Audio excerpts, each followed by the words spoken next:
கர்த்தருடைய பரிசு நாமத்துக்கு ஸ்தோத்திரம். The Bible says, remember Lord's wife. லோத்தின் மனைவியை நினைத்துக் கொள்ளுங்கள் என்று வேதத்தில் எழுதப்பட்டிருக்கிறது. அநேக ஸ்திரீகளுடைய பெயர்கள் வேதத்தில் எழுதப்பட்டிருக்கிறது.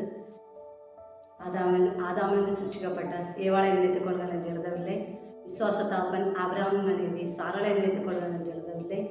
யூதகுலத்துக்காக உபவாசம் வந்து ஜெபித்த எஸ்தராணியை நினைத்துக் கொள்ளுங்கள் என்று எழுதவில்லை. லோத்தின் மனைவியை நினைத்துக் கொள்ளுங்கள் என்று எழுதப்பட்டிருக்கிறது. லோத்தின் மனைவி பின்னிட்டு பார்த்து உப்பு தூணானால் அந்த இடத்திலேயே ஸ்டக்காகி முன்னாடியும் போகவில்லை, பின்னாடியும் போகவில்லை. உலக ஆசைகள், உலக இச்சைகள், உலக இன்பங்கள், உலக சம்பாத்தியங்களை எல்லாம் நினைத்து பின்னிட்டு பார்த்து லோத்தின் மனைவி உப்பு தூணாமல். பிரியமானவர்களே, நாம் நமது விசுவாசம் வாழ்க்கையில் ஓடிக்கொண்டிருக்கிறோம். நாமும் கூட ஓடும்போது நமது வாழ்க்கையில் உலக இச்சைகள், உலக இன்பங்கள், உலக ஆசைகள், உலகத்திலிருந்து அநேக டிஸ்டர்ப்கள் நமக்கு வரலாம். நாம் பின்னிட்டு பார்க்காமல் அவைகளை எல்லாம் உதறி தள்ளிவிட்டு நமது இலக்கை நோக்கி ஓடி நாம் பரலோகம் சென்றடைவோம். கர்த்தர் உங்களை ஆசீர்வதிப்பார்.